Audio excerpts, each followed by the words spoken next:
తర్వాత నైట్ డిన్నర్కి ఏం తినాలంటే ఒక చపాతీయే తింటా నేనైతే. ఇంకా ఎక్కువ తినలేము, అదే ఆకలికి ఉండలేము అన్న వాళ్ళైతే 2 తినచ్చు. అది కూడా 7 గంటల లోపలే కంప్లీట్ చేసేయాలి. 6 లేదా 7 కల్లా కంప్లీట్, లేదా 7:30 లోపలే కంప్లీట్ చేయాలి. 2కి సంబంధించే తీసుకొని నాకు ఇది 2 అయిపోతుంది.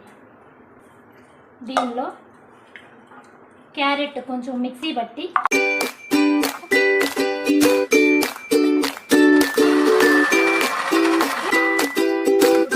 మనం క్యారెట్లు అలాంటివి డైరెక్ట్గా తీసుకోవడానికి ఇష్టపడం కదా, అందుకని ఇలాగనమాట.